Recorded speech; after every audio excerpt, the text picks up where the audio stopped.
ঢাকা দখলের পরিকল্পনা ছিল ওসমান পরিবারের। ক্ষমতাচ্যুত স্বৈরাচারী দল নিষিদ্ধ আওয়ামী লীগ পতনের পরও ক্ষমতা ফিরে পাওয়ার জন্য রাজধানী ঢাকাকে ঘিরে নতুন ষড়যন্ত্রে নেমেছে। এই পরিকল্পনার কেন্দ্রে রয়েছে নারায়ণগঞ্জের প্রভাবশালী ওসমান পরিবার।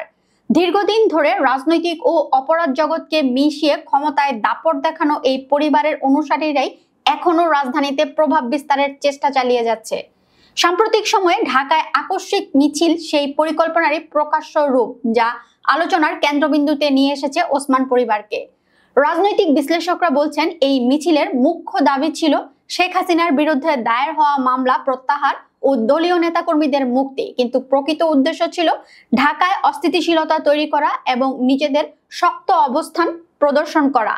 এতে পরিষ্কার হয়েছে, কার্যত নিষিদ্ধ আওয়ামী লীগ অপরাধী চক্রের উপর নির্ভর করে রাজধানীতে নতুন করে ঘাঁটি গেড়ে বসার ছক কষছে।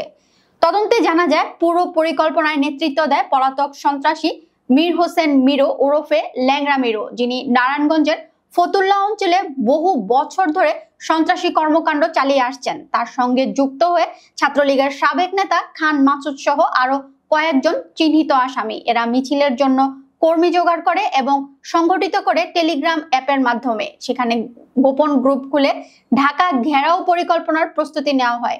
গ্রুপে ছড়ানো বার্তায় লেখা ছিল, ঐক্য হও, লড়াই খুব নিকটে এবং আমাদের দ্রুত মাঠে নামতে হবে, যা সরাসরি সহিংসতার উস্কানির প্রমাণ দেয়।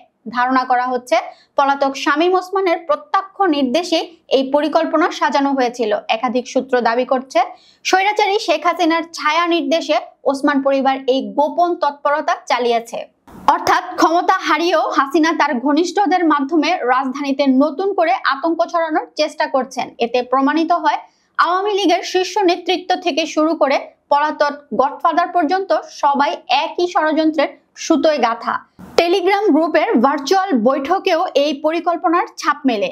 সেখানে বক্তব্য দেন ফতুল্লা থানা যুবলীগ সভাপতি মীর সোহেল আলী। তিনি স্পষ্ট করে বলেন, ঢাকায় নাশকতা ও হামলার মাধ্যমে আতঙ্ক তৈরি করতে হবে এবং বিএনপির নেতাদের বাড়িঘরে আক্রমণ চালিয়ে অস্থিতিশীল পরিবেশ তৈরি করতে হবে। তার বক্তব্য থেকেই পরিষ্কার, এটি কেবল একটি রাজনৈতিক দাবি আদায়ের আন্দোলন ছিল না, বরং সুপরিকল্পিত নাশকতা।